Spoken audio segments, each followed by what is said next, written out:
Disney's Stitch. Manners Matter, Stitch by Leslie Ann HAYASHI, illustrated by the Disney Storybook art team. Lilo, Nanny, and Stitch were enjoying a nice breakfast one day. Stitch stuffed his mouth full of fluffy pancakes. As he chewed, he demanded syrup. Then he slurped down his guava juice and let out a loud bark. Stitch, that's a lot of poor table manners in the last 10 seconds, Nanny said. Manners. Stitch asked around a large bite of pineapple. Burped loudly and forgot to say excuse me. Manners are how we treat other people, Nanny explained. Good manners show that we respect and care about the people around us. Stitch shrugged. The rules couldn't be that important, right? Forgot to say please and thank you. But then, Nanny said, at the potluck luau on Saturday, all the guests will use their best manners. Maybe you're not ready to attend. I'll teach him, Lilo said. I have an idea that will help. A manners book. Lilo reached for a notebook and started scribbling suggestions. Suddenly, there was a knock at the door. Perfect timing for your first lesson, Stitch, Lilo declared. Welcoming with aloha. First, you smile. Then you give a handshake. Here in Hawaii, we sometimes give a shaka sign too. Lilo ran to open the door. Welcome, David. Please come in, Lilo said with a big smile. She reached out to shake his hand. I'm teaching Stitch super important manners. Ah, got it, David said. Good luck, Stitch. We all need to learn and relearn manners. Stitch felt overwhelmed. How could he learn all these important manners by Saturday? Everyone headed to the supermarket. I told the macadangdas that we'd pick up some ingredients for them too, Nanny said. Being helpful is another way to show good manners, Lilo told Stitch. Nanny and David pushed the shopping cart around the store. When they accidentally bumped into the other carts, they apologized. Excuse me. So sorry. Lilo saw Myrtle on one of her classmates. When Myrtle spotted Lilo and Stitch, she turned her nose up and walked away in a huff. Before they could react to Myrtle's rudeness, Nanny announced, Done. We have everything on the list. Stitch rushed to do the cash register. He didn't notice that he had cut in front of several other shoppers. No, Stitch, we have to wait our turn, Lilo said. To be patient. Try taking deep breaths, David said. Stitch breathed deeply and started to relax. The group walked to the macadangda's house. Learning manners can be tricky, Lilo said. But if you practice, it'll get easier. David rang the doorbell and said, Hello. It's Nanny and David. A voice called back, Come in and make yourself at home. Excited by the invitation, Stitch ran inside and jumped on the couch. He helped himself to a bowl of potato chips and turned on the television. Stitch, what are you doing? Lilo asked. Make at home, Stitch replied.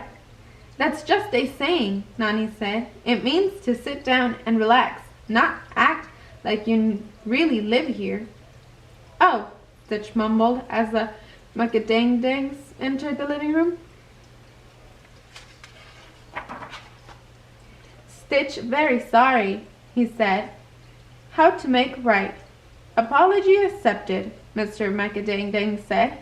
Maybe you could clean up a bit. Stitch zipped around the room, sweeping up crumbs, putting the remote back, and fluffing up the pillows. Nice, said Freddie Macadangdang. Stitch smiled with relief, cleaned up his messes. When they returned home, Lilo said, I'm proud of you, Stitch. You learned a lot of lessons today. The praise made Stitch feel great. Maybe he could get the hang of good manners after all. Over the next few days, Stitch worked hard to learn many kinds of manners. Even their friend Mr. Bubbles noticed Stitch's progress. Remembered not to interrupt while others talked or worked. In the park one day, Mr. Bubbles told Stitch, "A good citizen is also honest and responsible. Someone who finds peaceful ways to solve problems." Just then, Myrtle and her poodle Cashmere walked by. Myrtle made a face at Lilo. As one of Stitch's teachers, you can show him how to handle people you don't get along with, Mr. Bubbles said to Lilo. Lilo stayed quiet, watching Myrtle walk away. The night before the potluck luau, Nani, Lilo, and Stitch prepared hauya, a traditional coconut pudding. "Stitch, are you ready for tomorrow?" Nani asked. Stitch nodded and held up his manner book. Nani smiled. "Okay, just remember to treat everyone with respect, understanding, and kindness." At the luau, laughter, music, and the smell of delicious food filled the air. Although they were very excited, Lilo and Stitch greeted everyone politely. Then they got in line and waited for their turn to eat, even though Stitch was very hungry. "Good job being patient, Stitch," Lilo whispered encouragingly. Once they had filled their plates, Lilo and Stitch sat with Freddie and his family.